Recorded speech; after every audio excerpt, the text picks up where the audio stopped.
So welcome everybody to the final session. We are about to wind up this online event. This session will be composed of three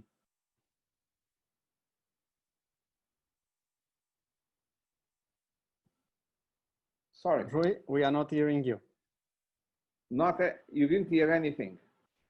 Just composed of three sections. Composed of, okay, three sessions. I think that since we have the people live, first we will welcome Luís Cardoso and Teresa Sousa de Almeida. They're going to entertain us in a conversation about literature. That's what Luís is famous for and what he wants to talk, and we are eager to listen to Luís. Then we'll show you pre-recording communication. No, the other way around? Yes, it's the other way around, so that we have time for Luís and to Teresa to talking a little. Okay, so we'll kick off with Joana Ruas. Yes. Joana has pre-recorded her participation in this event. Then we'll go to Luís and Teresa.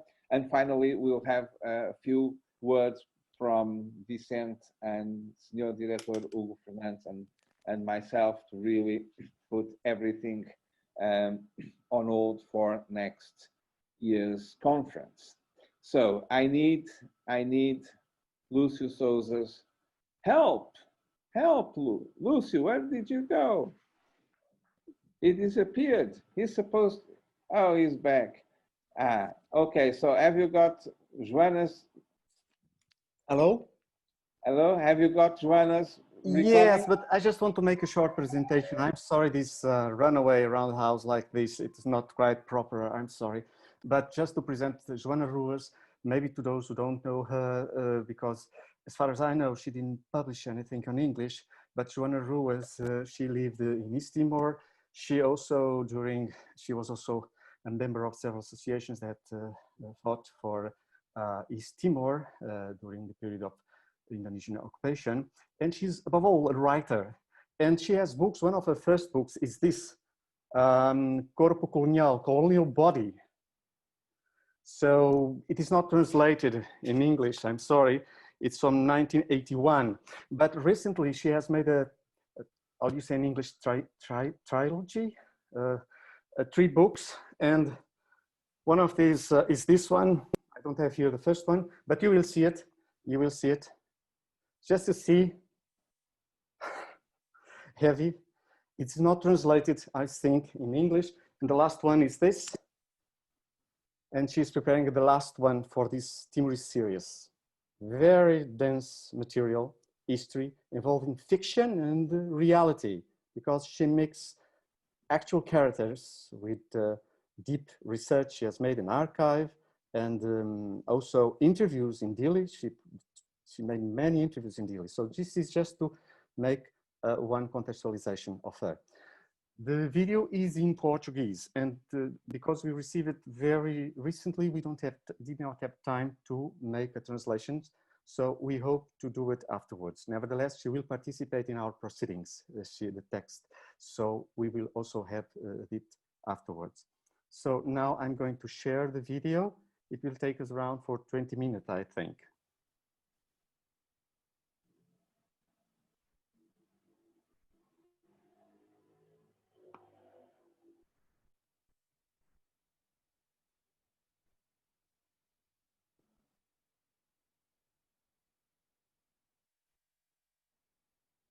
Timor-Leste, a ilha e o mundo.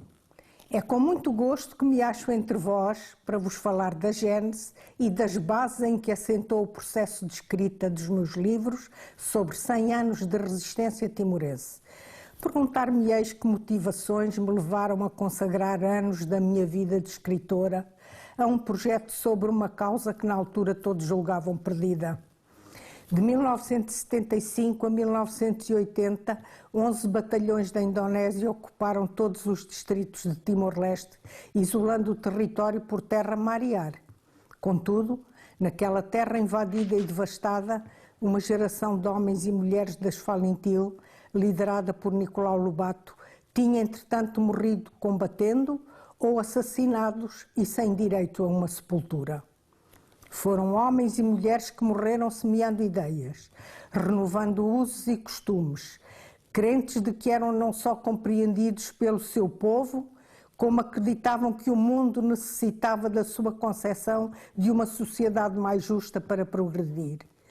O silêncio que cercou Timor cobriu as suas mortes em combate, as suas memórias pessoais, as suas perdas familiares e a sua história, que tendo até então sido ignorada ou ocultada, começava, no entanto, a ser reescrita em benefício dos seus assassinos.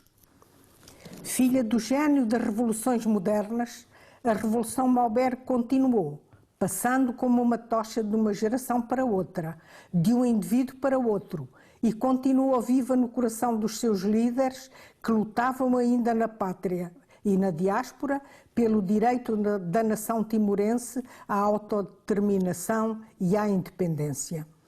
Em Portugal, logo em maio de 1974, constituiu-se no SIDAC um grupo de apoio formado pela Luísa Teotónio Pereira e por portugueses vindos de Timor, como Teresa Galhardo e Manuel Costa Alves, que trazia cartas da ASDT para os movimentos de libertação.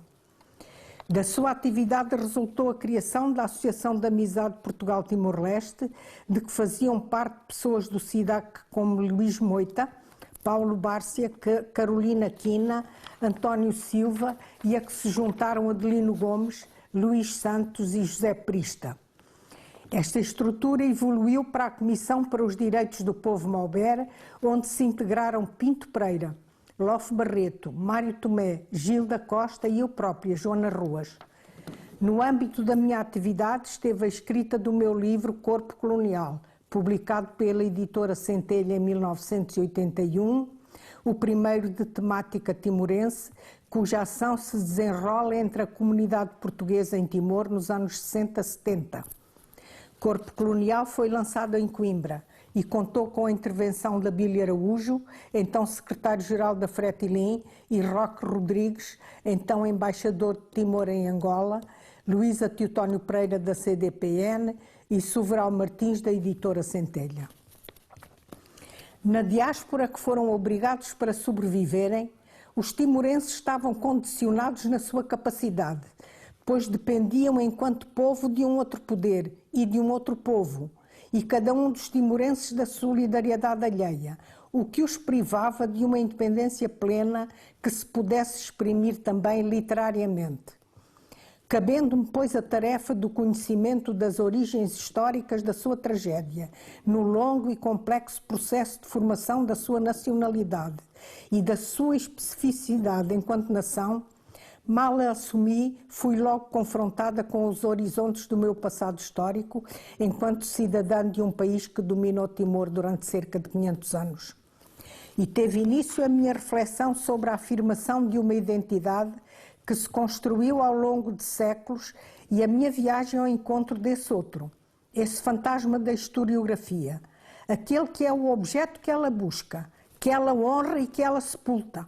O povo das insurreições e da Revolução Maubert, o povo em armas e os homens que o conduziam, realidade a que eu tomava o pulso entre os timorenses presentes nas Jornadas por Timor da Universidade do Porto, a cargo do professor Barbedo Magalhães, e que integrei desde o início, em 1989, a convite do reitor, o professor Dr. Alberto do Amaral. Uma das dificuldades que achei para prosseguir com o projeto de escrita de temática timorense dizia respeito ao modo como nos relacionamos com os povos das colónias.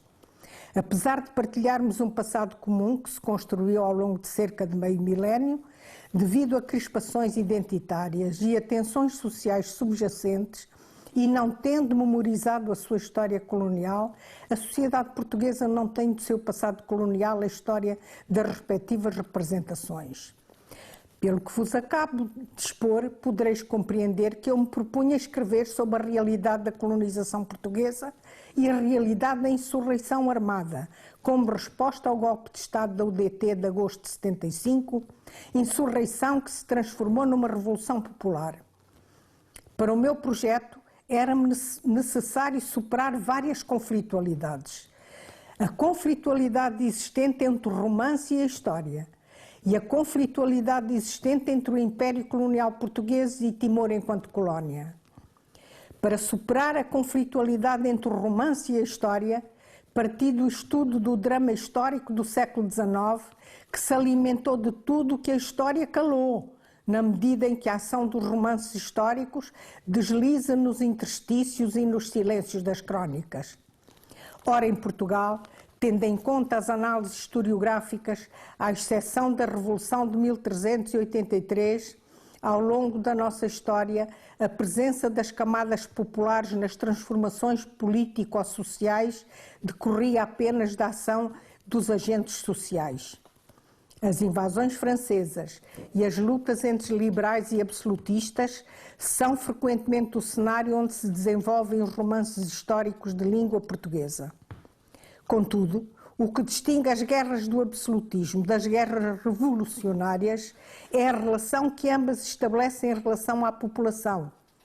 No que se refere à conflitualidade entre o romance e a história, nas tradições literárias portuguesas vigentes, em finais do século XIX, Hernanicidade em a literatura portuguesa e a expansão ultramarina dá-nos conta de que, no que se refere ao ultramar, a contribuição do romantismo foi pobre em novos interesses mentais e desinteressada, segundo as suas palavras, do heroísmo obscuro do colono. Hernanicidade assinala ainda que a escola realista não provocou novo interesse pela vida de Alem-mar. Na língua portuguesa, o ser bruto esquecido desde o século XVI de que nos fala Michel Foucault só se desprendeu de linguagens alheias a partir da independência literária do Brasil com o indianismo dos românticos. A fundação da literatura nacional brasileira tinha necessidade de criar o seu próprio imaginário de modo a dinamizar as tensões sociais e interétnicas. Que fazer? Pois não podia pedir à literatura portuguesa o auxílio do modelo de uma obra desta natureza. Tive, pois, de sair do conforto das letras pátrias para uma viagem pelas obras sobre insurreições populares na literatura europeia. No continente europeu, o romance histórico inspirou-se na Revolução Francesa de 1789. Ouçamos o que nos diz Maurice Blanchot. E passo a citar. Foi a Revolução Francesa que deu aos românticos de vários quadrantes esta forma nova que constitui a exigência declarativa, o brado do manifesto, estabelecendo uma troca entre os movimentos políticos libertários e os movimentos literários. Não é, pois, aos oradores revolucionários que os românticos vão pedir lições de estilo, é à própria Revolução, a essa linguagem feita história. Fim de citação. A recusa da absorção administrativa da cultura pela civilização guerreira que nos caracteriza teve no Ocidente escritores e poetas de primeira grandeza. Em Prelude à l'Utopie, Pierre Barberis escreve, e passo a citar, o literário, antecipando sempre as mudanças, torna-se numa instância capital na problemática do tempo e do espaço, e é porque projetam uma utopia que os géneros literários evoluem. Fim de citação. A consciência da fraternidade e, simultaneamente, a consciência de uma crise coletiva da humanidade no homem europeu, no seu destino e na sua possível decadência e do seu necessário renascimento, consciência que situa a sua própria filosofia na história enquanto responsável dessa decadência e com a convicção de que só ela pode mostrar-lhe a via da renovação. Em França, as insurreições populares e a verdade dos sentimentos históricos a elas associados vão ser objeto de estudo e pesquisa em obras de Balzac, de Victor Hugo, de Prosper Mérimée e de George Sand. Na Europa, no que se refere às colónias, entre os apoiantes da corrente liberal, apenas Diderot ousou lançar a ideia da libertação e da independência das colónias. Foi Alexandre de Humboldt quem representou uma fratura na visão do mundo então vigente. Entre 1799 e 1804, com o objetivo de conhecer o meio natural, realizou um périplo que o levou a Cuba, ao Peru e à Nova Espanha e a subir o rio Orinoco até à sua nascente andina. Alexandre de Humboldt estudou os modos de vida, os costumes e a história dos povos ameríndios. Deu pela primeira vez notícia dos vestígios das civilizações pré-colombianas e destruiu as teses de que os índios eram bárbaros sem passado, estranhos em relação ao homem. Devido às suas ideias libertárias e à sua crítica da escravidão nos engenhos de açúcar, teve livros proibidos em Cuba e nos Estados Unidos da América. Na Alemanha, a literatura empenhou-se igualmente em abrir o caminho à experiência da alteridade com Hölderlin, na sua obra poética e na sua atividade revolucionária. Também Goethe e Schiller, através das suas obras, tentaram captar o espírito das revoluções da sua época, que eram três: a Revolução Francesa, a Revolução Americana e a Revolução Coperniciana de Kant. No poema lírico épico Hermann e Doroteia, Goethe dá-nos o testemunho da força devastadora da Revolução Francesa na sua fase imperial, enquanto os dramas históricos Wallenstein e Dom Carlos de Schiller são considerados estudos etiológicos das revoluções. Schiller dá-nos nestas obras o retrato de um mundo em devir, num mundo em declínio. Desvenda as regras que orientam as decisões dos impérios na sua repressão das insurreições, assim como a sorte política dos líderes que ousam enfrentar o poder imperial e os interesses das grandes potências. Em França, o romance Bugue-Jargal de Victor Hugo vai incidir sobre a revolta dos escravos em São Domingos em 1791. A mesma revolta inspira o escritor alemão Heinrich von Kleist a escrever a novela Os Noivos de São Domingos. Devido à rebelião dos povos oprimidos, o interesse pelo popular que se tinha esbatido ao longo do tempo inicia-se a partir de 1945 e é concomitante com a emergência política dos movimentos de reivindicação nacional. Sob o impacto do encontro entre Aimé Césaire e André Breton, é divulgado o poema de Césaire que funda poeticamente o movimento que a si mesmo se intitulou Negritude, o diário de um retorno ao país natal. Foi a passagem do universo transcendental do mesmo, imposto pelo Ocidente, para o universo multifacetado do diverso. Foi nesse espaço que Mário de Andrade gizou com seu amigo Francisco Tenreiro o caderno de poesia negra de expressão portuguesa, primeiro marco do movimento da negritude nos espaços lusos. Integraram o Centro de Estudos Africanos nascido desse movimento, Noémia de Sousa, Amílcar Cabral, Alda do Espírito Santo, Lúcio Lara e Agostinho Neto. Com sede em Rabat, Mário de Andrade fundou com Aquino de Bragança, natural de Goa, e com Marcelino dos Santos de Moçambique, a Conferência das Organizações das Colónias Portuguesas.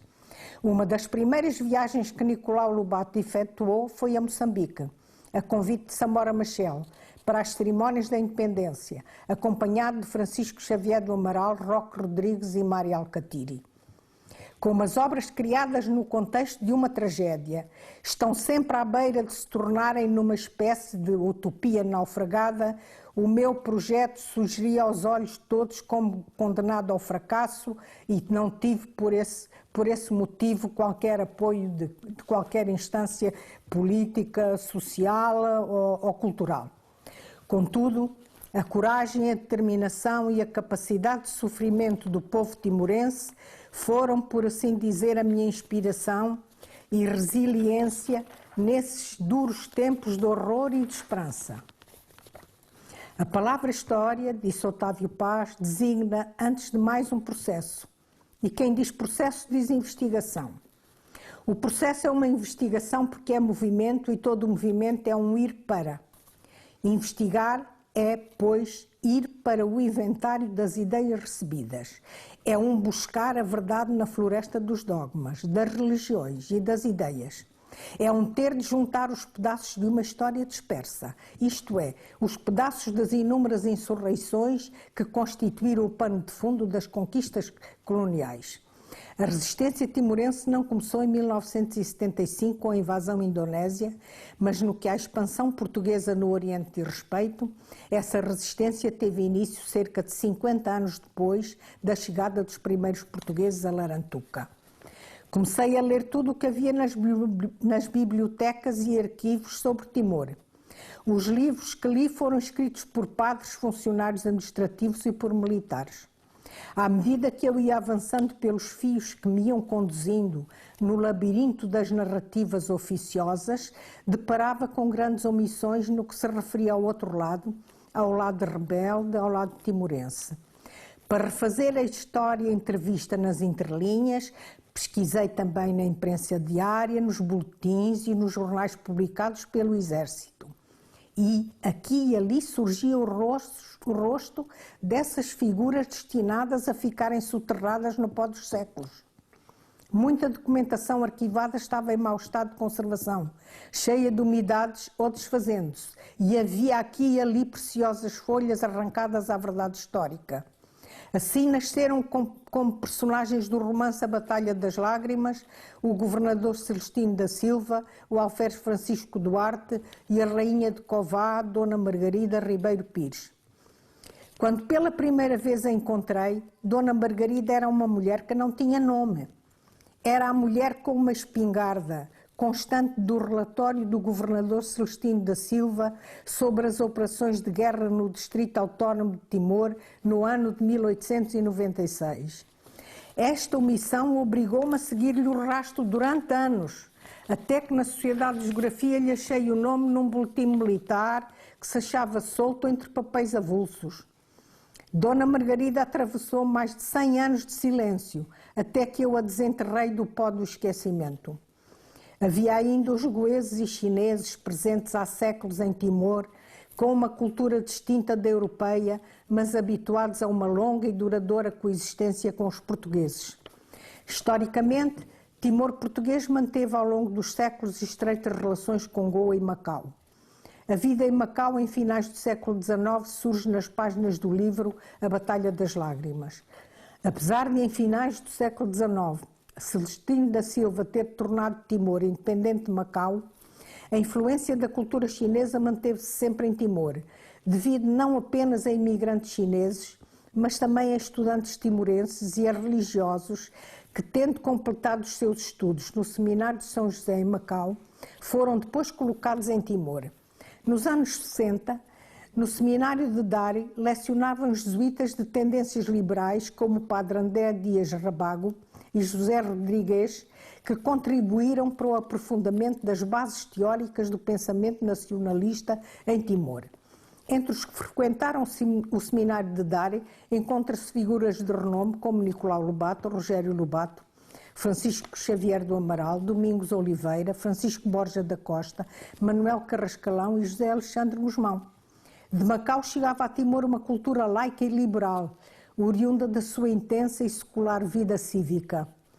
Depois da pacificação do território, como lhe chamou Celestino da Silva, entre as fontes portuguesas não se verifica já a dispersão dos documentos que estão na base do primeiro volume, A Batalha das Lágrimas. Nos acontecimentos havidos no século XX, em vésperas da Primeira Guerra Mundial, à exceção de Dom Boaventura de Manufai, não foi registado nome algum de timorense. Ora, esta concentração resulta da racionalidade imposta pela mudança de estatuto da colónia. Uma vez pacificada a colónia, o protagonismo passou a ser de gente obscura, que acedeu à história por infração. Isto é, as suas vidas cruzaram-se com o poder, passando a fazer parte dessa pluralidade de vozes que se perdem no tempo. Os infames, como os descreveu Michel Foucault em La vie des hommes infâmes, vidas breves, achadas a esmo em livros e documentos. Às narrativas do segundo volume da Pedra e a Folha, intitulado Crónicas Timorense, chamei-lhes crónicas e não contos, pela diversidade das fontes escritas e orais e pela liberdade de invenção no tocante aos personagens, mas não aos factos que se erguem sob fundo histórico. Se o genocídio é o sonho dos poderes modernos, é porque o poder se situa e exerce ao nível da vida, da espécie e da raça.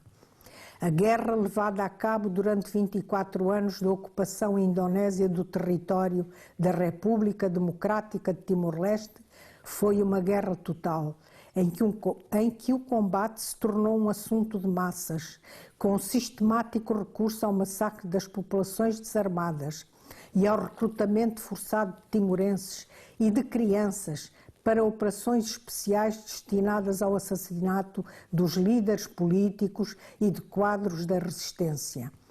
Para a história política desse período, escrevi o terceiro volume de A Pedra e a Folha, intitulado Os Timorenses, pelo período que decorre de 73 a 80. Devido ao extenso material resultante das minhas pesquisas e pelos testemunhos que recolhi nas minhas estadias em Timor-Leste, já depois da independência, encetei a escrita de um quarto volume que abarca o período de 1980 a 2002, já concluído, mas ainda inédito. Foi com extrema dificuldade que tentei aproximar-me da vida cotidiana desta geração de heróis durante estes 5 prodigiosos anos. Como empregaria o seu cotidiano? Que sentiriam quando bruscamente acordados no meio do mato pela fuzilaria das armas automáticas, sós, a meio da noite? De que sonhos teriam acordado? Ou de que pesadelos? Que sentimentos os agitaram quando sentiram sobre si o olhar frio de antigos camaradas, quando foram objeto de condenação e de traições? Ah, se as ondas do mar, se os precipícios e as florestas pudessem falar e contar o que enterraram de iniquidades. Só o voo temerário dos poetas pode planar sobre os muros da realidade histórica quando esta carece de testemunhos escritos e dispõe apenas de alguns testemunhos orais.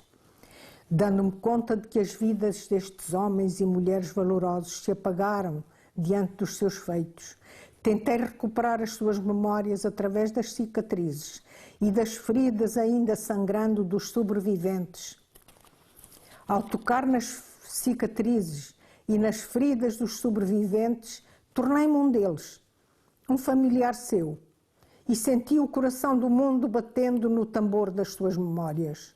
A obra de arte depende de um trabalho incessante e progride por impulsos imprevisíveis que nos transportam de personagem em personagem, de cena em cena, de capítulo em capítulo.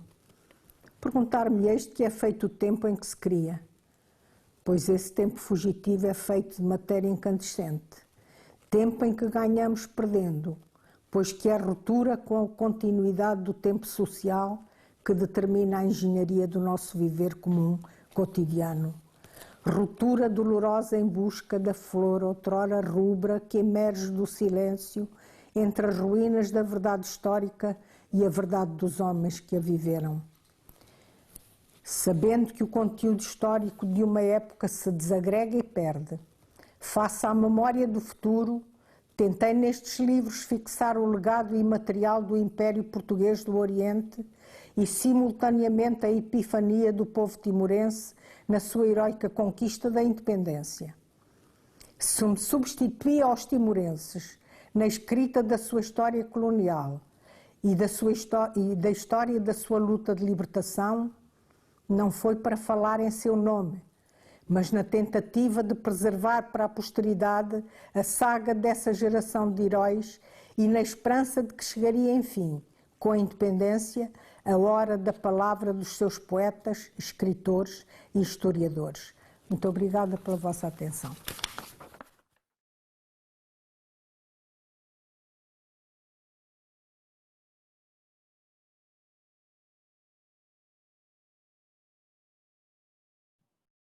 So, wonderful. Joana Ruas is really a very interesting lady.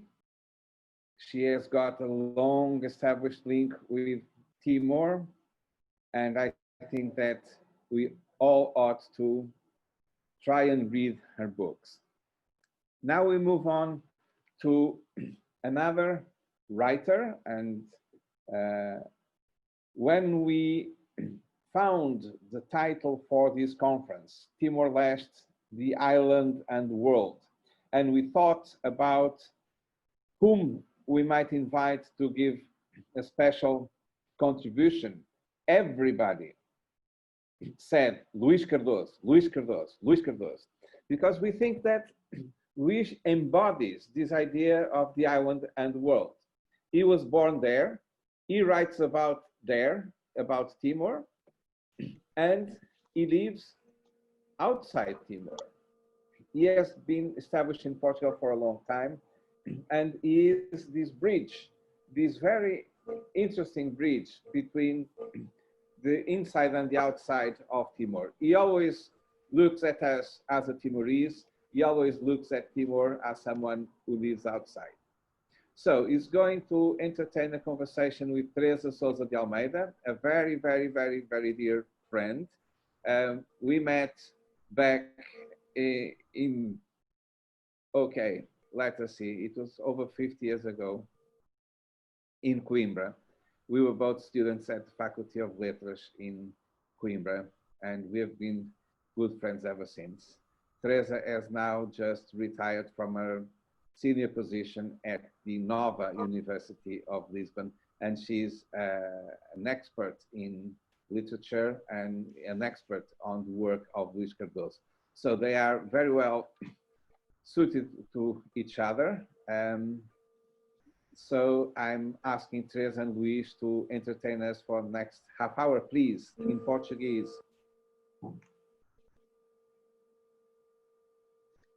Bem, penso que estão a ouvir. Boa tarde. Estás a ser ouvida. Obrigadíssima. Obrigada, Rui, por estas palavras. Não sou uma especialista da obra de Luís Cardoso, sou uma apaixonada por esta obra. Mas antes de mais queria dizer boa tarde e boa noite, Timor, e agradecer à organização do colóquio e ao Rui o convite que me fez para entrevistar o escritor Luís Cardoso, que é uma grande honra para mim. O Rui disse aquilo que eu ia dizer, que o título do colóquio, A Ilha e o Mundo, era algo que se podia aplicar à obra de Luís Cardoso, que parte de Timor, mas em Timor há muitas travessias, há muitas viagens, e simultaneamente parte de Timor para o mundo, porque uma ilha nunca é um local estático. A ilha chega-se a uma ilha, parte-se de uma ilha, regressa-se a uma ilha. Infelizmente, nem todos os que chegaram foram bem-vindos. Timor tem uma história trágica de invasões. Outros chegaram, como nos livros de Luís Cardoso, para fazer lá a sua vida. Joana Ruas falou muito bem do papel da literatura para criar uma memória. E eu gostava de citar uma frase da Última Morte do Coronel Santiago, uma obra de Luís Cardoso, que vou ler. A única riqueza que a sua família guardou depois das guerras foi a memória. E parece-me que um dos aspectos mais importantes da obra de Luís Cardoso é a memória. A memória de Timor e a memória dos escritores, dos poetas de Timor. Porque também disse a Joana Ruas, e eu gostei de ouvir, quando não se sabe, quando não se conhece, temos a poesia para dizer aquilo que aconteceu, mas que ninguém relatou. O escritor Luís Cardoso pediu-me para fazer uma homenagem a Fernando Silvã, e portanto dou-lhe a palavra. Quis fazer aqui uma homenagem a este grande poeta, a este grande homem de letras que tanto fez por Timor.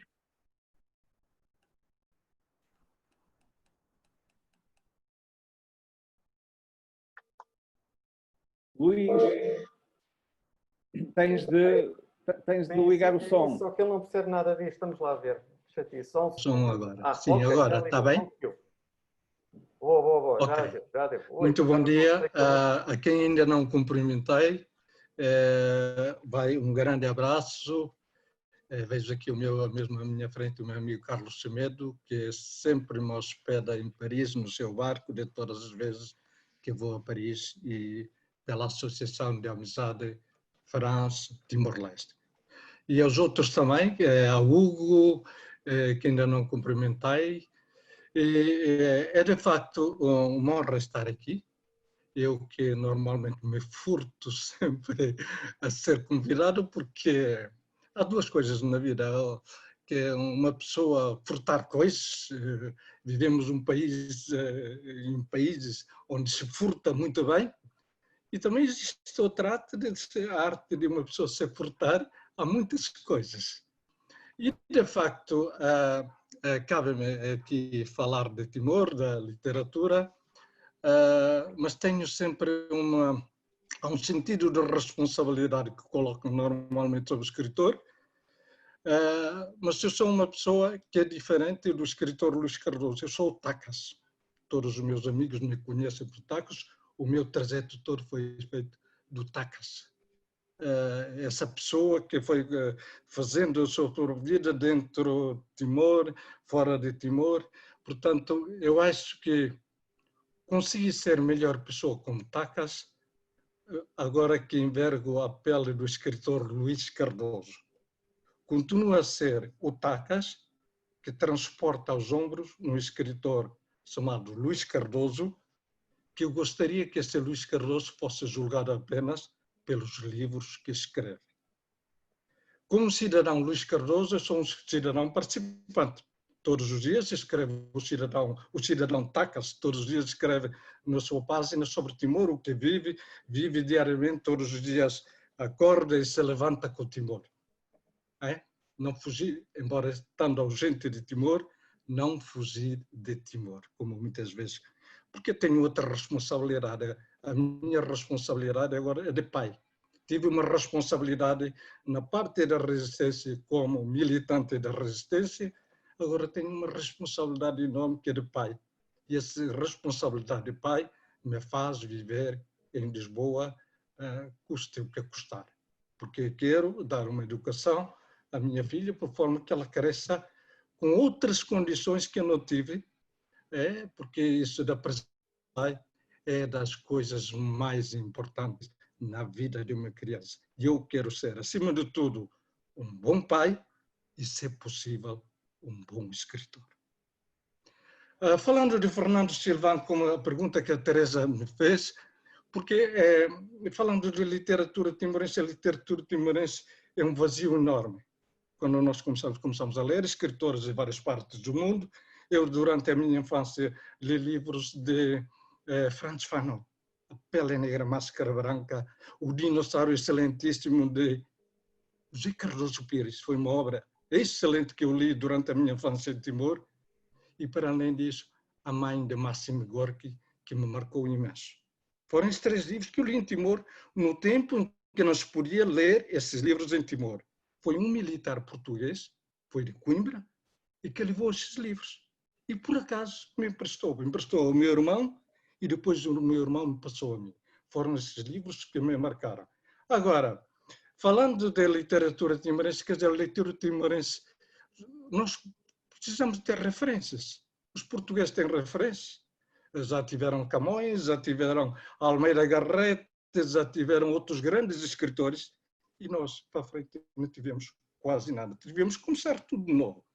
Aí, as minhas referências de início como escritores timorenses, Fernando Silvano, que foi, para mim, um pai, porque durante o tempo que eu tive como representante da resistência, foi quem me aconselhou.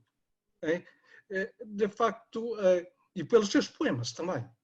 Magníficos poemas. Há o poema que se chama, que toda a gente conhece, Pede-me um minuto silêncio por Timor, respondo que nem mesmo por um minuto me calarei. Isso é fantástico. Esta frase é uma simples frase, mas é uma vida inteira. Fernando Silvano, quando escreveu essa frase, não foi uma frase que chegou ao acaso, mas foi uma frase construída ao longo do seu tempo, uma vida inteira, para depois, no fim, dizer uma única frase, esta fabulosa frase, como: pedem um minuto de silêncio, respondo que nem mesmo por um minuto me falarei. Isto disse Fernando Silva. E outro grande escritor timorense, poeta e meu parente, o Borja Costa, também me marcou imenso, sobretudo porque o Borja Costa tenta primeiro fazer uma coisa que eu, neste momento, estou a fazer com os meus romances, que é trazer a língua tétum, a oralidade da língua tétum para a língua portuguesa. Vejamos o seguinte: quando Borja Costa escreve aquele fantástico poema, calai montes, vales e fontes, regatos e ribeiros, pedras, caminhos, ervas do chão. Onde que ela vai buscar a frase calai? Nós dizemos em calai. Esta frase, esta similaridade de voz, de tom, do calai, calai, calai, isto está a transportar para a língua portuguesa toda a oralidade, a canção timorense para a língua portuguesa. Então, são essas as minhas referências, são isso que me faz neste momento tentar escrever em língua portuguesa, trazer para a língua portuguesa toda a oralidade timorense. Estou assim um bocado muito mais... Teresa, estou aqui... Aqui, eu estava aqui... Teresa, interrompa-me quando puderes. Não quero interromper, porque era tão interessante. E o Luís falou de dois aspectos muito importantes. Primeiro, a criança. E falou, eu não sabia que tinha lido o Franz Fanon em Timor, mas eu sou muito sensível nos livros do Luís à presença da infância. Falou de seu pai. E houve uma altura em que eu dei literaturas francófonas, portanto, literaturas escritas em francês, e na primeira aula, dava sempre um texto da crónica de uma travessia, do Luís Cardoso, que estava escrita em português, porque eu achei que o Luís descreveu muito bem o que era o colonialismo e o que é a violência para uma criança que sempre falou outra língua, fosse o tétum ou outra língua, e que de um momento para o outro, no tempo do colonialismo, era obrigado a aprender português. Eu vou ler só umas frases. As palavras na cartilha e dizia Lacatel em tétum, porque era o Lacatel que lá estava configurado.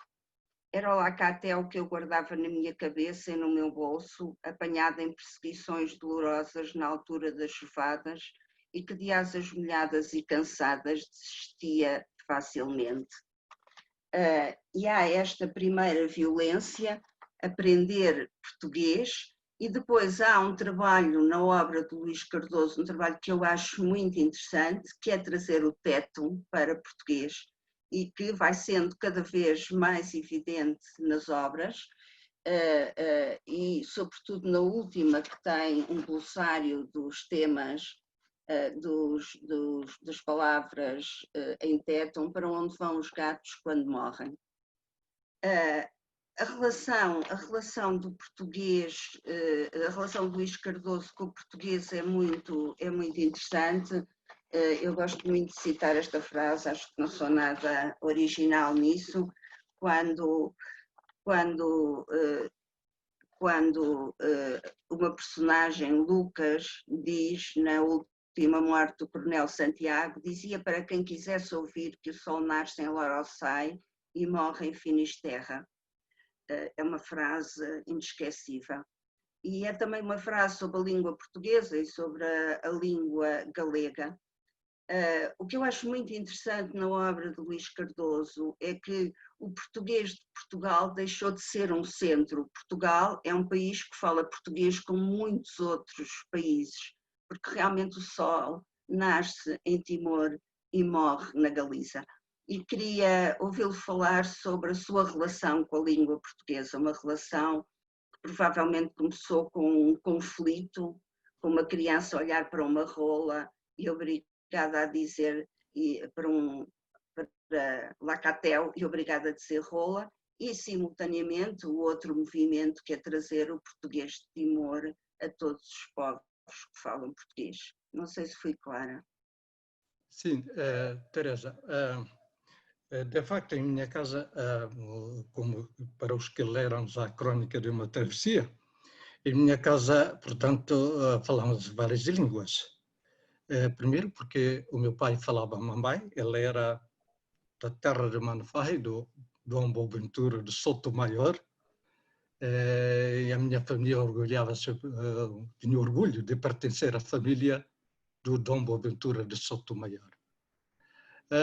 Depois, a minha mãe falava Laclay, que Laclay em Fahinian, que é um centro fabuloso, onde durante a ocupação indonésia, conforme como muito bem relata Fátima Guterres no seu livro Alguém Ajuda, em que dizia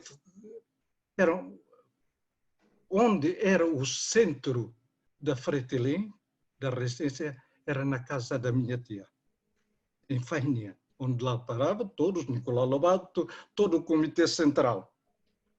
E então, tenho uma família que de alguma forma é uma família orgulhosa da sua própria história e tem uma grande memória relativamente à sua própria história. Portanto, a Guerra de Manfai sempre foi falada na minha família de uma forma escondida, porque era a história oficial que se devia falar e não a história, como disse muito bem Joana Ruas, a história dos povos que não tinham voz. Muito bem. A minha aprendizagem da língua portuguesa foi feita na escola. Provavelmente o Zé também teve essa aprendizagem. Até tivemos que aprender tudo de novo, a soletrar, o ABC, e tudo isso, a formar as palavras, a escrever os nossos nomes. Tive a sorte de fazer isso na Ilha de Atauro, onde o meu pai estava lá como enfermeiro, e de ter bons professores. Na altura era o mestre João, que eram os pais de uns colegas, que foi um mestre fabuloso que nos incentivou a escrever. E, de facto, uma descoberta tremenda, uma das coisas fabulosas é quando nós começamos a escrever, não em teto, mas começamos a escrever em português, a fazer as redações em português. Uma das coisas que conto sempre é o facto de, na infância, eu fazia as redações, fazia sempre duas versões, uma para o Vasco, o filho do Sr. Mário Lopes, e outra versão para mim, e o Vasco pagava-me em pão com manteiga. Era uma coisa fabulosa. A primeira vez que ganhei pão na minha vida foi precisamente a fazer redações para o filho de Mário Lopes, o Vasco Lopes, já falecido. Portanto, a partir daí, começou a incentivar pelo pão com manteiga, a minha, digamos assim, a minha imaginação em fazer melhores redações para ele, porque eu não podia fazer as mesmas redações para mim e para ele, porque só topava. E então foi essa forma, uma aprendizagem fabulosa. Eu costumo dizer que o meu primeiro investidor foi o Vasco, com pão com manteiga. Então, essa aprendizagem da língua portuguesa depois também foi através dos colégios missionários. Estive em Soivada, estive em Fuiloro, depois foi no seminário de Nossa Senhora da Fátima, através dos missionários portugueses que estavam, jesuítas em Dar, que deram uma educação fabulosa, fabulosa, uma escola fabulosa do seminário de Nossa Senhora da Fátima. E então toda essa aprendizagem nos ensinou a aprender português. Costumo dizer que a língua portuguesa, aliás, é uma coisa que costumo contar sempre, que é como no processo da perolização. Quando se forma a pérola, há um objeto estranho que entra dentro do bivalve. O que acontece é que o bivalve faz todos os possíveis para reacessar um objeto estranho que entrou lá dentro. E o que acontece é que o bivalve é muito mais esperto. Em vez de expulsar a areia, transforma a areia numa pedra preciosa. É isso que nós fazemos com a língua portuguesa. Em vez de tentarmos mandar a língua portuguesa fora, como um biólogo devia fazer, transformamos esse objeto estranho um objeto fabuloso, que é uma pérola. Esse é o meu exercício. Tento fazer isso com a língua portuguesa. Eu faço todos os dias isso com a língua portuguesa, porque a língua portuguesa não é para mim não é um dado adquirido, é uma construção contínua. A todo momento tenho que construir uma palavra que hoje tem um determinado peso, amanhã terá outro peso, consoante a minha vivência desta palavra. Hein? Portanto, enquanto vocês, os que têm a língua portuguesa como língua materna, já nascem com um dado adquirido, eu não preciso de cada palavra, ganhar cada palavra todos os dias como se estivesse a ganhar o pão. Cada palavra para mim é sempre uma conquista e nunca um dado adquirido. Essa transformação, essa em mim, como pessoa, e também como a palavra vive dentro de mim para depois poder passar para o texto, é um exercício tremendo. Eu acho que nós podemos fazer isto. Nós, os timorenses, conseguimos e podemos fazer isso todos os dias. Agora, isto não nos cai do céu. O Zé do Arrogalusa dizia uma coisa fantástica, dizia que à noite tinha feito uma frase fabulosa e no dia seguinte, quando depois lia outra vez a frase, dizia assim, oh, isto não vale nada. Então, esta capacidade de, a todo momento, fazer um trabalho intenso, porque hoje o que se escreve hoje, nós fazemos 5 ou 6 versões de um romance e depois muitas vezes apresentamos um texto que muitas vezes dizemos assim, epá, o outro era melhor. No fim do ano publicamos um determinado texto que não era assim tão bom como o outro que prescindimos. Portanto, a língua portuguesa deve ser um ganho. E a língua portuguesa, do meu ponto de vista, para mim, pessoal, é uma pérola. E faço por merecer isso. Muito obrigada. No fundo, se eu entendi, chegar à língua portuguesa é fazer uma espécie de travessia, que era outro tema a que queria chegar. Eu encontrei um poema de Fernando Silvã, que Luís Cardoso quis homenagear, e vou ler alguns versos, mas sem saber se tinha voz o mar, ouvia a sua voz, e sem saber se tinha vida ou não, sentia a minha vida. Foi ele que me disse que havia espaço e tempo, e comecei a viajar sem medo da viagem e nunca mais parei com medo da paragem. E eu penso que talvez estes versos se adequem aos livros do Luís. Há sempre alguém que parte, mas quando parte já não parte de um lugar fixo. Eu gostei muito que tivesse dito que em sua casa se falavam várias línguas, porque no fundo não há uma origem. Em Timor a origem é sempre dupla. Quando se parte, leva-se consigo uma memória, faz-se uma travessia, chega-se a outro lugar.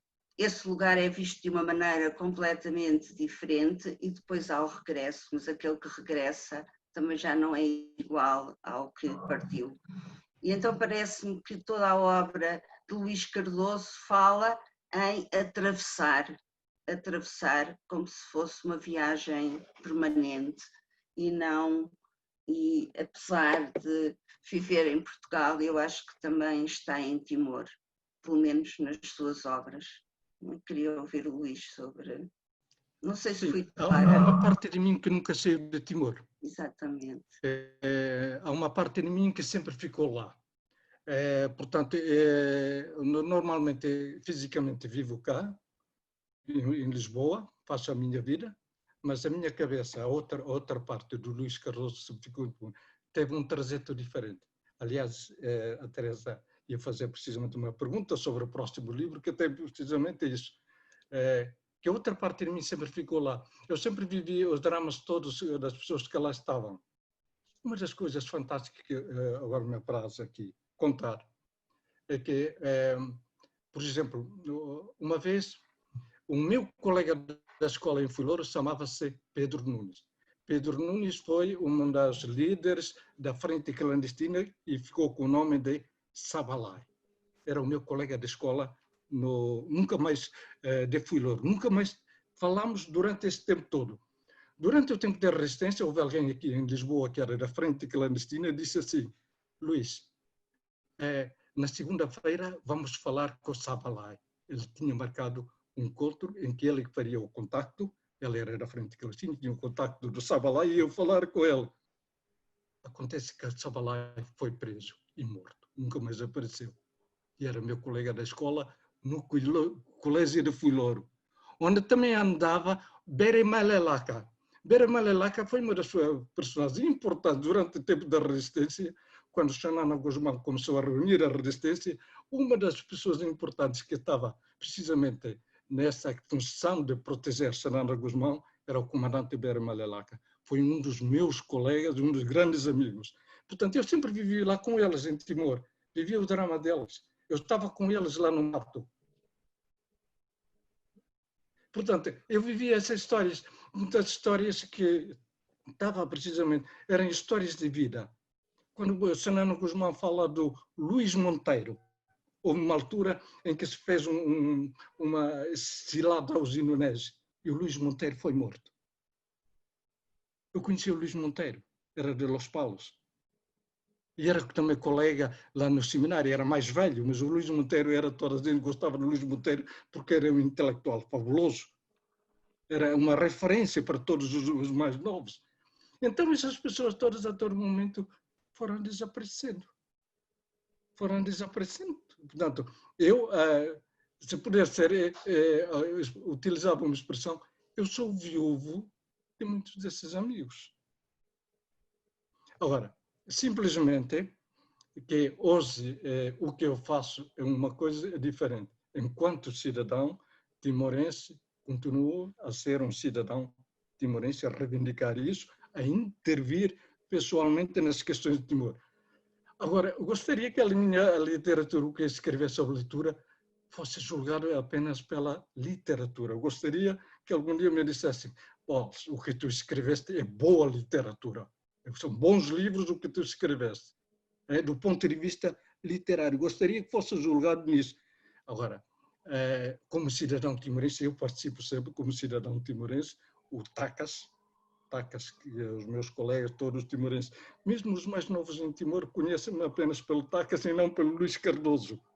Mas quer dizer, conhecem-me por Tacas, o Tacas, o amigo. E com uma sonoridade quando me dizem Tacas, porque esse Tacas faz parte do imaginário timorense, não o Luís Cardoso. O Luís Cardoso é uma pessoa que eu transporto nas minhas costas, que é o Tacas, que é muito melhor, que é uma pessoa melhor que o Luís Cardoso, e que transporto sempre esse escritor e que é todo muito para todo o lado.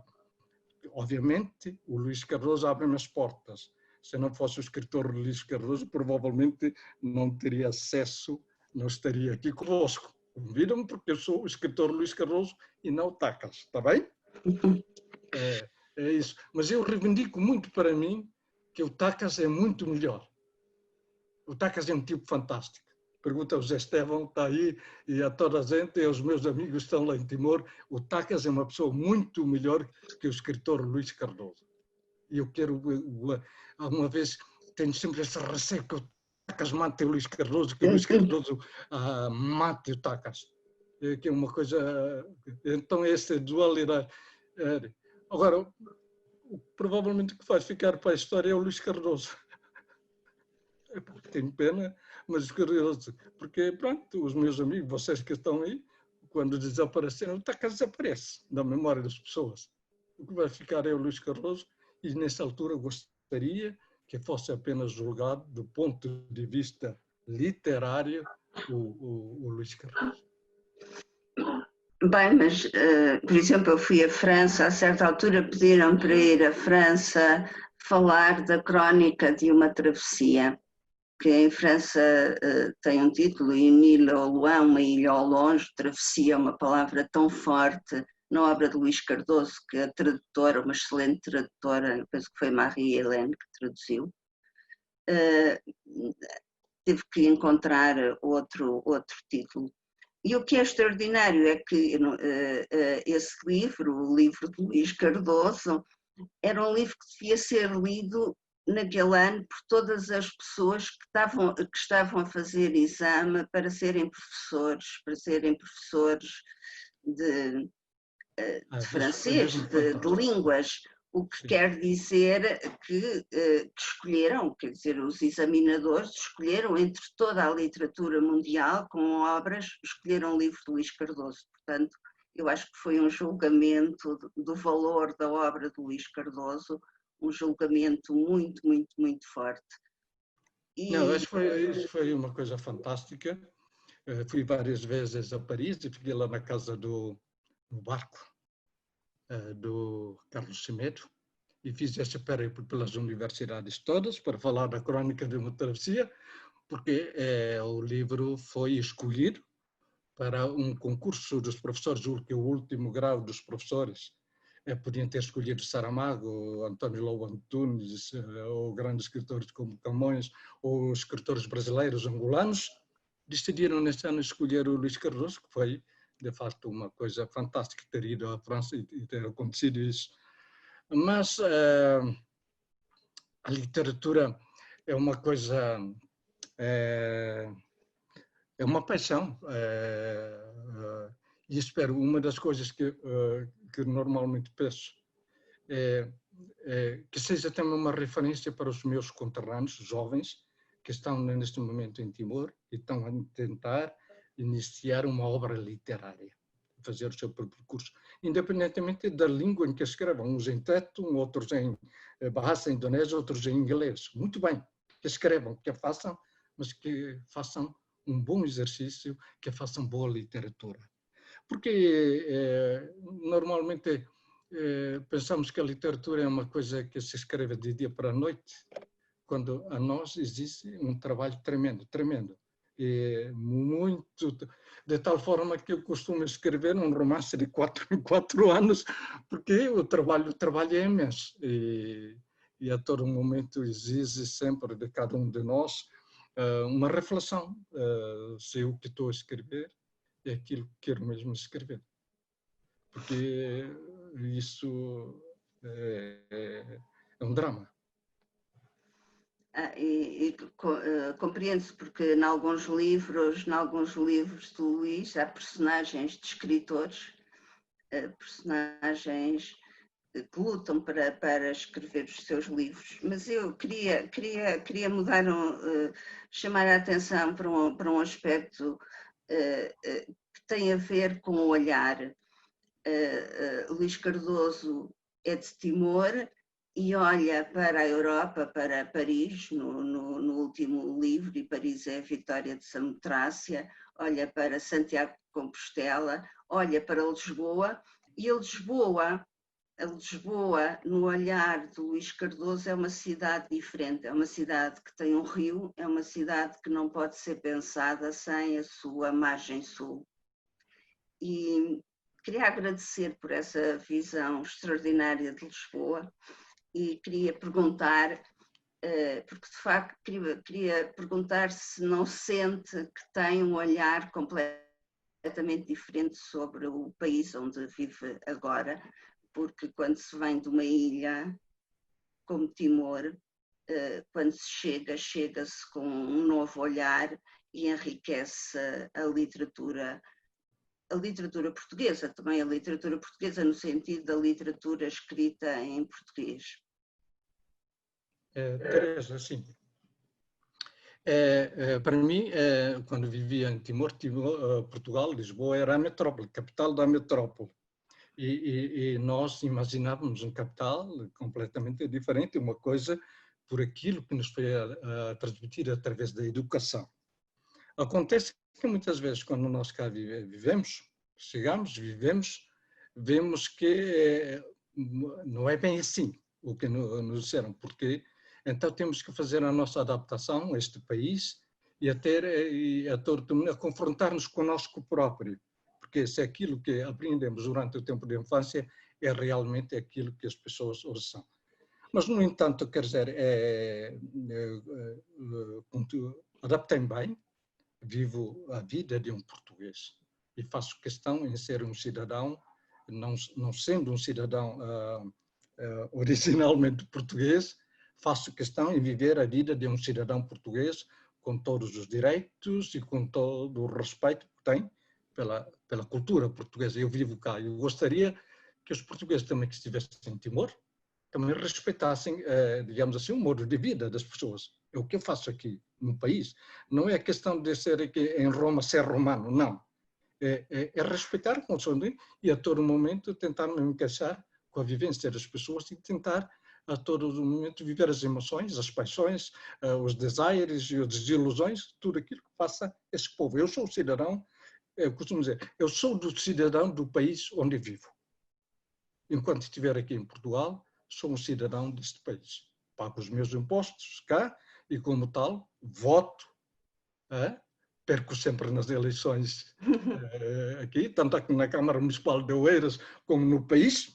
Faço parte daqueles que todos os anos perdem sempre as eleições, todas as eleições, mas voto sempre. Faço parte deste país, portanto, cumpro os meus direitos, cumpro os meus deveres. Mas, ao mesmo tempo, uma das coisas que a Teresa estava a perguntar, porque a Teresa é uma professora que se tem distinguido, sobretudo, pelo seu trabalho no feminismo, tenho acompanhado todo esse trabalho, é o olhar feminino que tenho nos meus romances. Sim. Os romances todos, nesse momento, visto uma pele de mulher para escrever sobre Timor e sobre Portugal também. Porque sempre vivi em Timor e nós, os timorenses, vivemos sempre rodeados de mulheres. As mulheres tiveram a todo momento. Nós, os homens, fazemos festas, vocês sabem muito bem isso. Luta de galos, nestas coisas, estamos sempre em festa. Mas a retaguarda toda de Timor é uma retaguarda feminina. É aí que se testa tudo.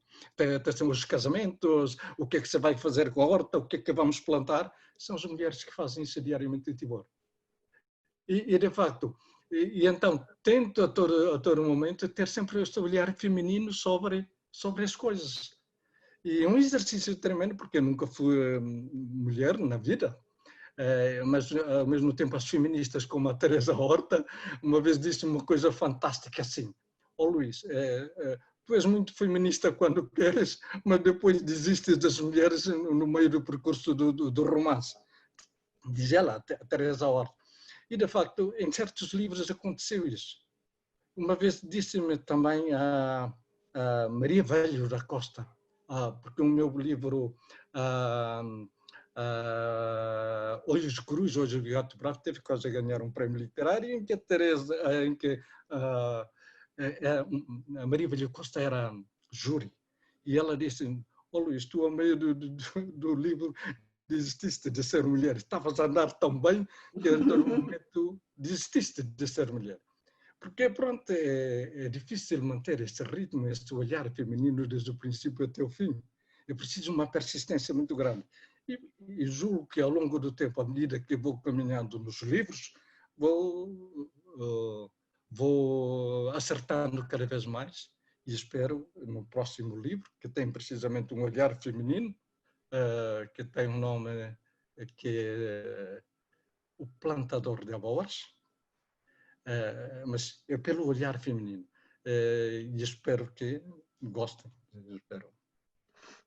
Eu tinha sublinhado, bem, tenho os livros todos sublinhados, mas no livro Olhos de Coruja, Olhos de Gato Bravo, tinha sublinhado estas frases. Era nas mulheres que os homens escondiam os ressentimentos, guardavam as mágoas e as lembranças, atiçavam as cobiças dos deserdados, fortificavam os condomínios através de juramentos de fidelidade e pactos de alianças, depositavam as esperanças em laços de consorte e com fortuna, e por elas tinham uma causa para justificar a morte.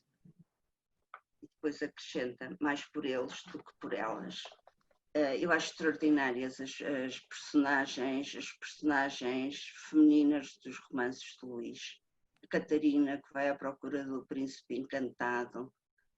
A Beatriz do último romance, a Beatriz, chegou em vez da mãe. E toda, há como que uma homenagem às mulheres de Timor, penso eu, uma vontade de homenagear. Não sei se estarei de acordo com a Maria Teresa Horta e com a Maria Velho da Costa, acho que não estou. Acho que as mulheres são muito importantes, são fundamentais, são as que guardam a memória, são as que transmitem, são as que educam. Às vezes são as que se ausentam, como a mãe da personagem do último livro, que nunca chega a chegar na Ilha da Taúde. Acho que toda a cultura timorense está muito nas mãos das mulheres. Não sei se o Luís concorda comigo. Claro, quer dizer, o que dizem, o que disseram a Maria Teresa Horta e a Maria Velho Costa, quer dizer, também, em certa medida, não concordo, porque sei o que faço, sei o que escrevo e as condições, mas ao mesmo tempo, uma coisa muito interessante, eu quando fui a Timor, e das primeiras pessoas que eu encontrei em Timor foi o Vicente Aparicio Guterres, que foi presidente do Parlamento Nacional. Julgo que chegou a ser presidente da República num determinado tempo. Ele diz isso. Ele lê os livros. E ele, depois de ler os livros, diz: "Ó Luís, nos teus livros está sempre uma mulher." Eu fiquei assim espantado a dizer: "Vicente, por que razão dizes isso?" É porque está lá uma mulher. Está lá sempre uma mulher. Mas quem é essa mulher? E ele disse o nome, a Rosa. A Rosa. Conhece a Rosa? Claro, conhece. Em todos os teus livros está sempre uma personagem feminina que é a Rosa. Eu disse assim, quando escrevi não tive essa intenção, mas de facto há momentos na vida das pessoas em que as pessoas são totalmente influenciadas por determinados acontecimentos na vida das pessoas. E de facto foi um acontecimento que marcou imenso, por ser o primeiro amor. Nunca é o primeiro amor como na vida, é sempre o grande amor, né? É isso, Rui Feijão. Estou certo? Acho Estou que sim. aqui a lançar uma piada.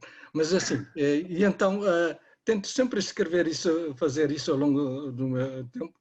Vou continuar a escrever sempre com esta voz feminina. E, ao mesmo tempo, este é o 7º livro sobre Timor e espero, com este 7º livro, encerrar a minha escrita sobre Timor. Porque, pronto, o escritor tem que partir para outras aventuras e gostaria de, depois da publicação deste próximo livro, que sairá precisamente no fim do ano, se puderem compram, para depois a Porto Editora dizer que o Luís Cardoso vende poucos livros e por isso o escritor não Comercial, não é? Não. Portanto, por favor, comprem o meu próximo livro, estou aqui a fazer, porque o livro anterior teve quase a ganhar um prémio literário em Portugal, um dos prémios maiores da literatura em Portugal, que se chama da Associação Portuguesa de Escritores. Não ganhei por um único voto e vendeu nada, diz a Porto Editora, e por isso despede-me a Porto Editora, tive que procurar outra editora para poder escrever. Um livro teve quase a ganhar um prémio literário por um voto, vende-se pouco.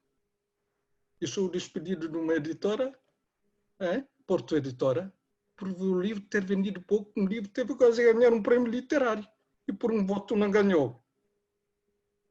É por isso que, pronto, agora venho aqui aos amigos, ao país não, porque o país tem sempre de costas voltadas para mim. Não os cidadãos timorenses, mas o país, a elite, esteve sempre de costas viradas para mim.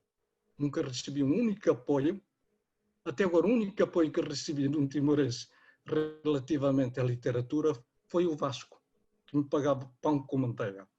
De resto, nada. Sou uma pessoa por conta própria. Não estou aqui a fazer o choradinho do costume, o fadinho por viver aqui em Portugal. Mas é esta a realidade. Portanto, faço o trajeto por mim próprio e espero que esse livro tenha mais sucesso, que ganhe um prémio de reconhecimento, porque é isso que todo autor quer, de um país onde a literatura é uma coisa muito importante como Portugal, e ganhar um prémio literário em Portugal, da Associação Portuguesa de Escritores, no meio dos escritores portugueses, que todos os anos publicam, escritores fantásticos publicam, e ter essa possibilidade de ganhar um prémio literário é obra. Esperemos que sim, Luís, esperemos que o próximo prémio literário, há aí alguns prémios literários bons em Portugal, que tenhas eu estou sempre à espera de ver quando é que chega a tua vez, porque é muito merecido que tivesse um prémio.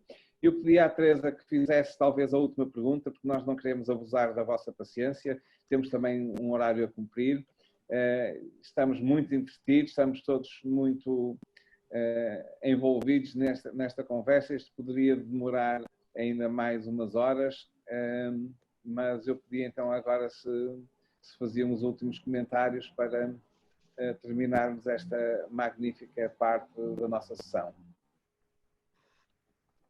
Eu penso que perguntei aquilo que queria falar da importância da memória nos livros de Luís Cardoso, no conceito de travessia, e agora talvez falar de algo que não foquei.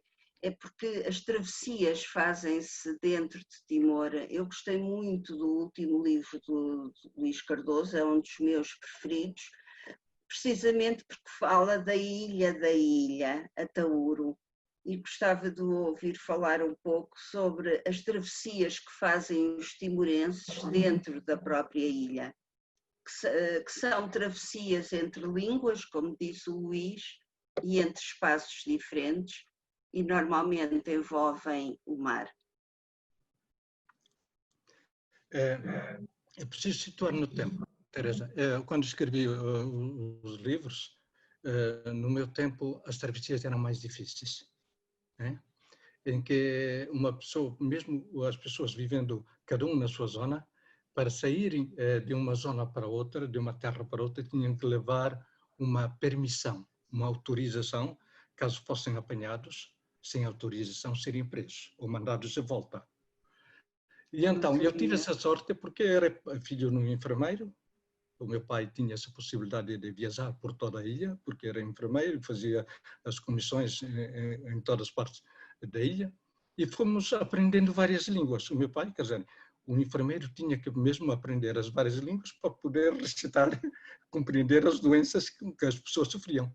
E eu fui aprendendo as línguas todas timorenses com o meu pai. Eu sei falar Fataluco, as línguas de Atauro, Mambai, um pouco de Laclay. Portanto, são essas línguas todas que o meu pai foi fazendo travessia. Obviamente, naquele tempo tinha essa facilidade de poder andar. Os timorenses hoje viajam mais. Basta meterem-se nos carros, os casamentos hoje, há casamentos que são alguém de Los Palos por ir casar com alguém em Bogonaro. Faça isso, acontece, porque as pessoas viajam mais, há essa possibilidade de transporte. Antigamente, quando se fazia essa viagem, demorava-se um dia inteiro, e portanto, mas ao mesmo tempo, a descoberta de que nós, ao mesmo tempo que somos de uma determinada região, mas fazemos parte de um grande contínuo, de uma grande diversidade. Portanto, há esse sentimento de que, embora cada um seja da sua terra, cada um deles, cada timorense, tem orgulho em ser de Timor, o país, a pátria. Bem, obrigada. Eu tive muita pena que Para Onde Vão os Gatos, quando morrem, não tivesse tido sucesso. Isso tem a ver com um problema português, que é a ausência quase a ausência de crítica literária nos jornais, e também tem a ver com o funcionamento das livrarias, que dão outros destaques. Desejo as maiores felicidades para o plantador de abóboras e agradeço muito a oportunidade que tive de entrevistar o Luís Cardoso. Foi uma honra para mim Quero agradecer a Teresa por este acompanhamento. É sempre uma alegria estar com a Teresa. Ao Rui, pelo convite.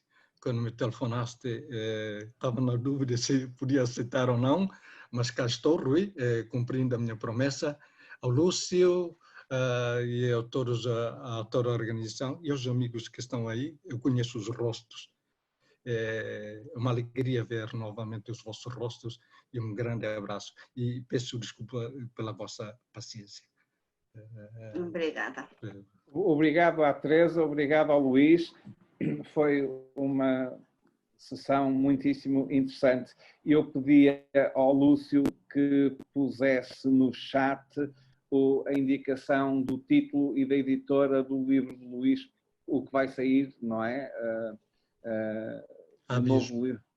Como é que se chama, Luís? Abismo. Abismo. E o título do livro é... O Plantador de Abóboras. O Plantador de Abóboras. Lúcio, faz isso. And now we move on. We are approaching the end. We have asked the two people who have been helping run this event in Dili to give us some words. And for it's a rather happy coincidence that both Hugo Fernandes, who's the director of Centro Nacional Chega, and Vicente Paulino, who is a professor at the University of Timor-Leste, are both poets. So I would welcome them. They are not probably going to speak about their own poetry, but in this session in which literature has been so prominent, we have now two people who have ventured in experiences in literature, in poetry. So without much more considerations, I would ask Senor Director Hugo Fernandes to take the floor, please. 5 minutes, is that okay for you? That's pretty much plenty of time for me, Professor Rui. Boa noite, Husidili. I'm gonna speak in mixed languages, Teton and English. Hopefully, the 5 minutes will be enough. But em primeiro lugar, Manek Noxolok Tebes, Bele, acompanha Mauntakas nia horas minha apresentação, bahau prazer ira, tinangkotuk baya Lisboa, koko atasoro Mauntakas, mebe lá consegue reta, mebe kalane oportunidade ira, bele hasoro. Badala Rua, secondly, I would like to congratulate the organizers in Portugal, Professor Luis Souza, Professor Rui Feiju, Professor Marisa, for the tremendous work that you guys put on to make this happen. And that's a brilliant idea. We know that since last year, we are here prepared to go to Lisboa and Coimbra as another travel, but things happen without our conscience, and we are glad that you managed to organize the conference online. And that's a big congratulations to three of you and also all the team in Portugal. The third, for us at Centro Chega, when I look at the panels, at least I notice 3 panels that specifically related to the mandate of Centro Chega. The panel number 4 about the East Timorese resistance, the transnational history. The panel number 8, using virtual visual media and creative approach in communicating activism and struggle for social change. Panel number 12, the military occupation and sexual violence. And the panel number 14, where I am one of the speaker, is about memorialization in Timor. These 4 panels is actually reflecting somehow what is one of the survivors of the political conflict in Timor was saying, and I quote, in Tetun, "How akarak how nia laeng, nia mate restu, fila mai hau. Nune, how bele hakoi nia hodignu, tuir aminia lisa." So that's a quote about what I was saying in my presentation about negotiating the power of memorialization in Timor-Leste. There is always a contradiction between the narrative of the leaders and also the narrative of the survivors. For Sam Tushega, all the panelists that presenting their paper during the 5 days, it's give us hope that the center presence in this event is going to help us. First, that the work of scientific research will help us in bettering our public policy to help the survivors. That's one point. The second is, segunda parte na bema hanoi apresentação sira husi academista sira hotu ia conferência da nemaka atu continua fo hanoi ba político sira katak waihira halo política pública da bema dia precisa baseia ba evidência, baseia ba informação sira na bema verificado, não é se lá todang ema barak minha moris ia futuro.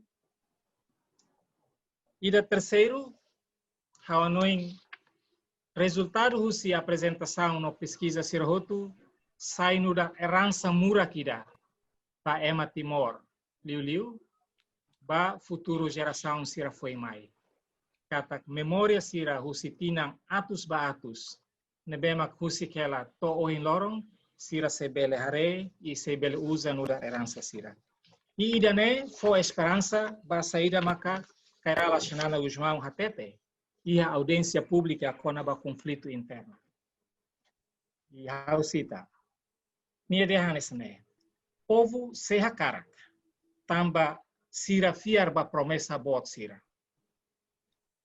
Promessa com o futuro ida iha democracia, promessa com o futuro ida iha respeito malum, promessa com o futuro ida iha Hanoi, com participação consciente no responsável, se ema hotu niang, no ema ida niang, ita se halo Timor ida bot duni. Ita bot sira hotu nevema que apresenta durante lorong 5 e a conferência ida ne ele assegura saída maka relacionada com os mãos de ano. Não é vamos fiar katak saída mak poeta revolucionário Francisco Borges da Costa Hatete katak husirai fohong ne ita se halo ema fohong ida pele musu ia Timor. Agradece ba wain ba comissão organizadora ia Lisboa ia Coimbra. Agradecemos ba pesquisador sira, apresentador sira husi Brasil, Austrália, Estados Unidos da América, Japão, não se vai tudo, Liu e centro chega. Não há tutaka, a caraxita, saída mak saudoso, presidente Nicolau Lobato Hatete. Se ita hatene, ita bele, ita semana. Obrigado, Barak.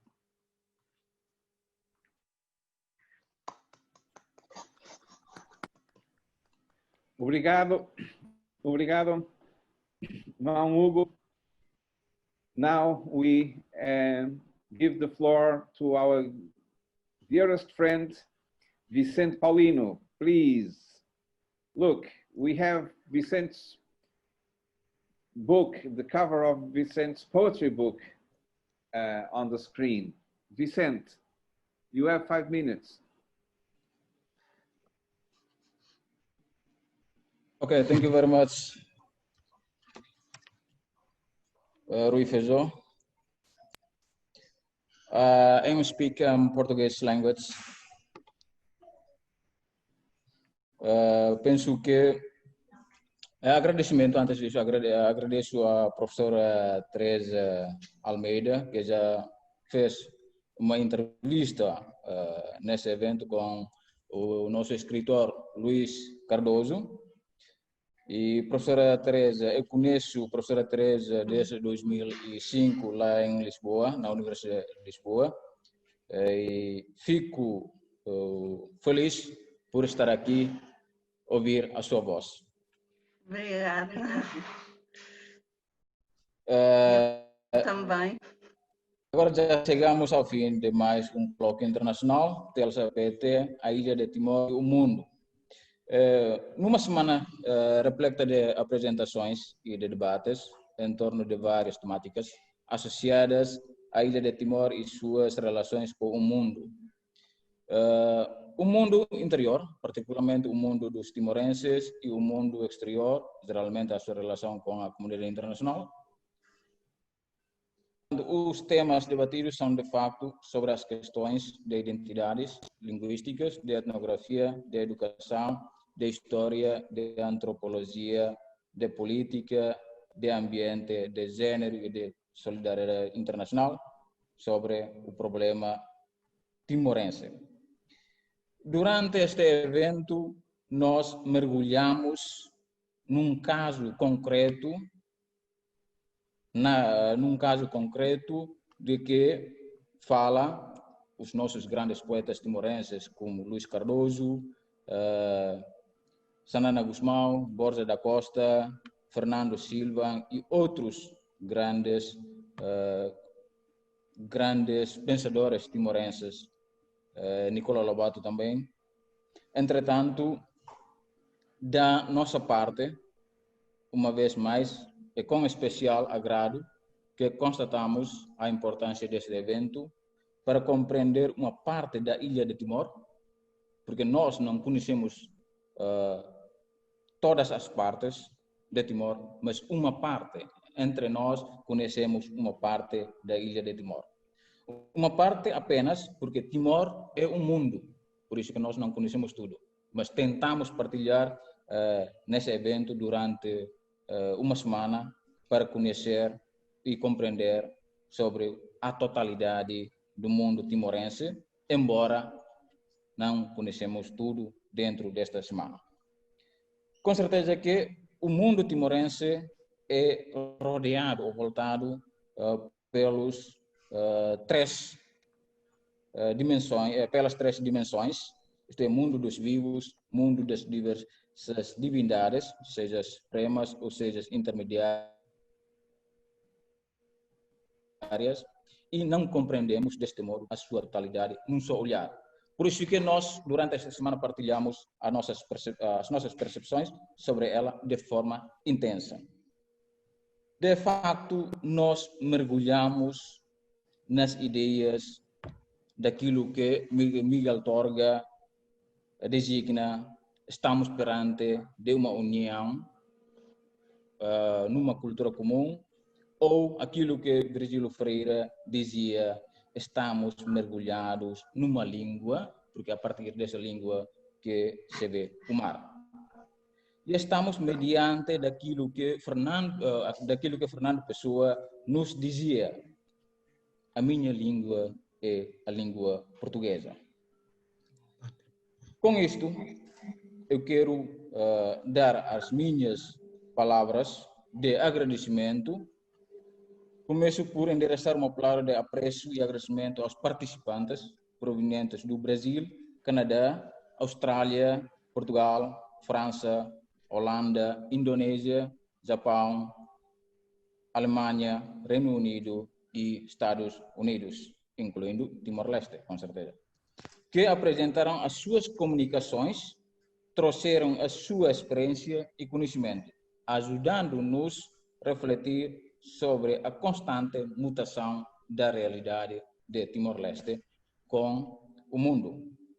Agradeço ao professor Michael Litz, presidente do TLSA, e professor Rui Feijó, incentivador ou impulsionador deste colóquio. Agradeço aos colegas da comissão organizadora, Abel dos Santos, Isabel Boavida, Luísa Coutinho, Marisa Gonçalves, Rui Feijó, Teresa Cunha, Zélia Pereira, que trabalharam arduamente para o sucesso deste colóquio.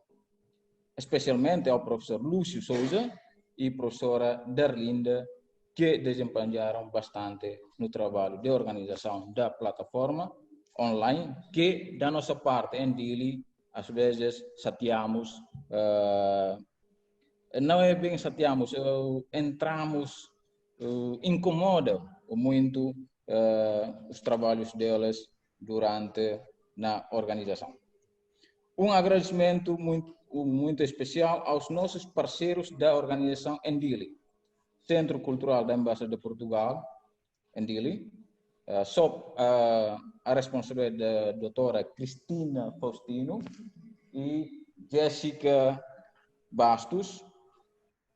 Sem a colaboração da Embaixada, também impossível realizar esse evento em Dili. Centro Nacional SEGA, sob a responsabilidade do Dr. Hugo Fernandes, que disponibilizou o seu espaço também para realizar esse evento. Fico grato por isso. Centro dos Direitos Humanos da UNTO também colaborou muito e disponibilizou o seu espaço para a realização da mesma. E a Unidade de Produção e Disseminação do Conhecimento da UNTO, sob da minha responsabilidade, desde o início colaborou com os membros da comunidade organizadora de Coimbra a aceitar esse desafio. E Fundação Oriente, que nos apoiou na disponibilização do seu auditório. Agradecemos a todos vós, participantes do evento, cujo interesse e intervenções foram essenciais para o sucesso desse evento.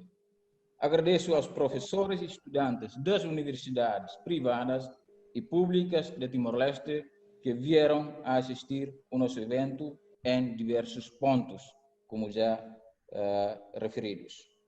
Não deixando de agradecer também aos colaboradores que me apoiaram antes e durante a realização desse evento: João Mariano Afuan, Bendito de Arojo, Seu Batista e Irta Arojo. Por fim, Timor-Leste é dos timorenses, Timor-Leste é do mundo, Timor-Leste é um país que fala de língua portuguesa, porque faz parte daquilo que Miguel Torga dizia: somos dos mesmos traços de união, ou aquilo que Virgílio Freire dizia: a partir da língua que se vê o mar, ou aquilo que Fernando Pessoa afirmava: a minha língua é língua portuguesa. E assim, nós vamos viajar permanentemente, emprestando a expressão da professora Teresa Almeida, vamos viajar permanentemente nos estudos sobre Timor e o mundo daqui e até que a nossa ausência neste mundo. Obrigado. Obrigado, Vicente. And now I'm really going to close this event. It defies me and it wants to go on beyond these moments, and it will go on beyond these moments. As we say in Portugal, necessity sharpens ingenuity, or a necessidade aguça o engenho, and we have to respond to the situation created by the pandemic by transforming what would have been a presential conference in Coimbra scheduled for this week into this online conference, which has been all over the world. We have had people ask from my point of view, we have had people as far east as Hawaii. We have had people as far west as the mid provinces of Canada, Saskatchewan. So we have covered about 18 or 20 time zones at once. There were people for whom these sessions were at 2 a.m. There were people for whom these sessions ended at midnight. So we had to compromise. We had to have a compromise. We hope that this compromise has been acceptable to everybody, and this has shown that mankind defeats viruses, because we were able to keep our conference going even in these pandemic times. I said that the conference goes on. First of all, because in the platform you can find the forums, and each forum will be on for another few days, and people are welcome to post comments, to ask questions. Moderators and contributors should visit regularly in the next few days to see whether there has been some further interaction. It may well happen that there will be further interaction in these forums. In a few days' time, we will also be able to post recordings of most of the sessions. Unfortunately, for technical reasons, we were unable to retrieve all the recordings we made. It is taking a little longer than we expected, but you know, these things happen. But as from mid of next week or so, we will be warned that recordings of sessions will be on. So if you did not have the chance of attending one session that you particularly liked, or if you want to listen again to something you particularly enjoyed, recordings will be available online. For those of you who have been contributors, who have been conveners of panels, we will shortly be getting back to you. It is a tradition of TLSA conferences to publish proceedings. We shall endeavor to publish the proceedings of this conference. This means we'll have to set up a few guidelines, and so before the end of the month, we will start contacting you again in order to have good enough material to produce the proceedings, a book or a few books with the results of this conference. We had about 120 participations, communications, even if not all are agreed to be published. It usually takes a percentage of these. We will still be looking for a sizable volume to be published as usual in time for next year's TLSA conference in Dili. I want also to let everybody know that certificates of participation are being produced and will be distributed in due course. So, having said this, I want to repeat very briefly what Vicente has said and thank our organization in Dili. It has been the first time that a conference was organized online, TLSA conference was organized online, and this has enabled us to extend our ground network in Dili. We have had the participation of several organizations before, but this time we were able to establish a network of institutions. The Centro Cultural Portugal, and I want to thank Cristina Faustino and Jessica Bastos very much for their support. The Fundação Oriente and Joana Saraiva, the Centro Nacional Chega and Sr. Diretor Hugo Fernandes, and UNTL, Universidade Nacional de Timor-Leste, various sub-organizations within UNTL, and of course, Vicente Paulino. Vicente was from the start a member of our organizing committee. We had intended from the start to have a foothold in Dili for the duration of the conference, and Vicente has been critical in establishing all these networks. So thank you very much, everybody. Thank you very much, in special, Vicente Paulino. In Portugal, we had the support of Centro de Estudos Sociais da Universidade de Coimbra, SES, and we had the critical support of the Open University, Universidade Aberta. And I must say that the support of Universidade Aberta, which came late in the process when we had to switch from presential to online, also came with a very good piece of news. It came for free. It's not always that universities in these mercantile days are willing to participate for free and to give us all the facilities that Universidade Aberta has given us. Also, I must thank the Grupamento de Escolas Essa de Queiroz. We had the support of some students who were doing training courses while working in assisting the production of this event. They have been very helpful. You have not seen them, but believe me, they were in the back rooms. They were critical in establishing a number of things we needed to keep the show running smoothly.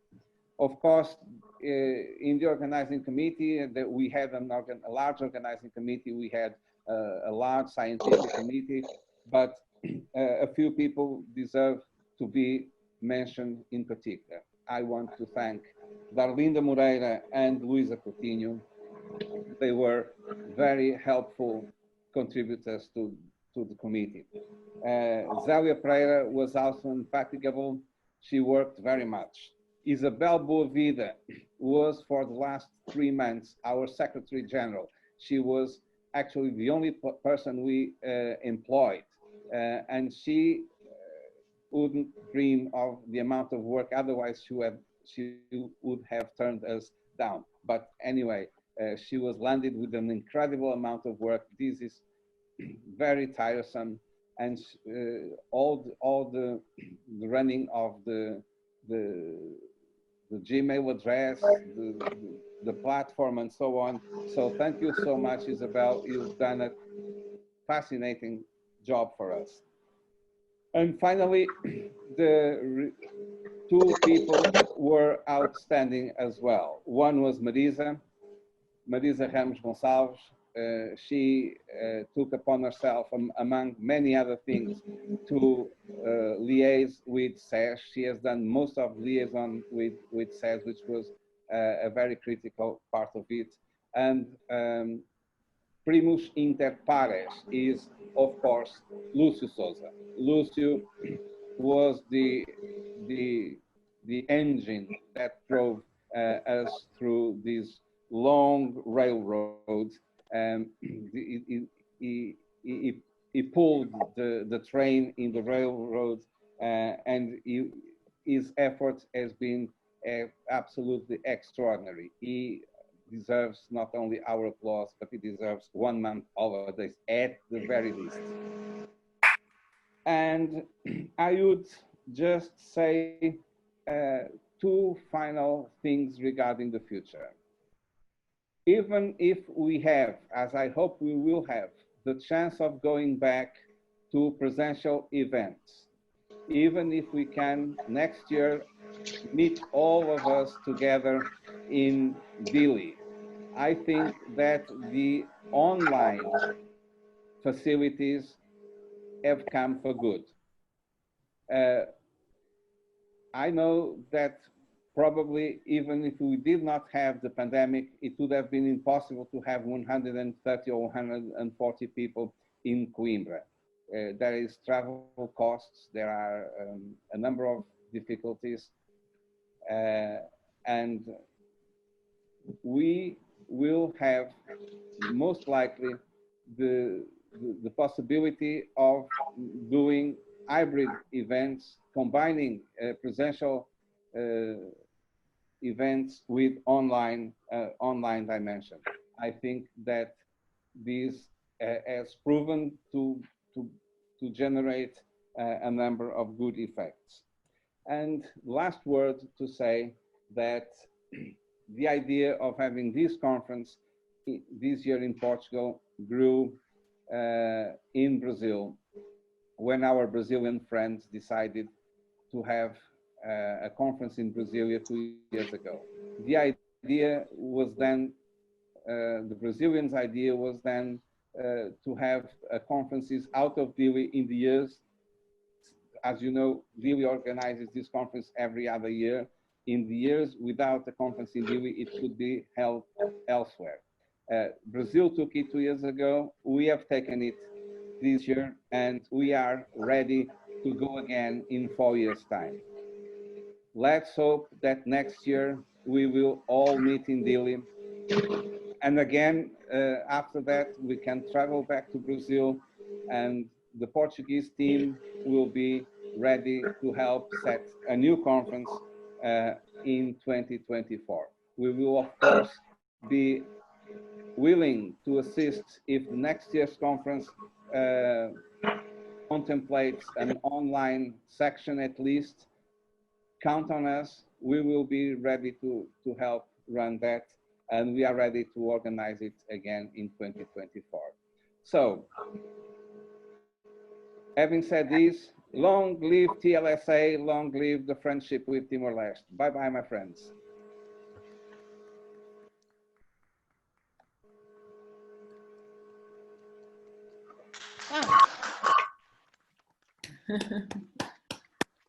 Viva TLSA! Viva! Viva! Viva! Well done. Parabéns, Rui. Parabéns, Lucio, Marisa, everyone. Well done. I agree. Fantastic. Yeah, great stuff. Thanks for Great coming. stuff. Okay, Thanks, everyone. Wonderful. Thank you, everyone. Best you. conference ever. Bye. Bye-bye. Dili. See you all in Good Dili. night in Dili.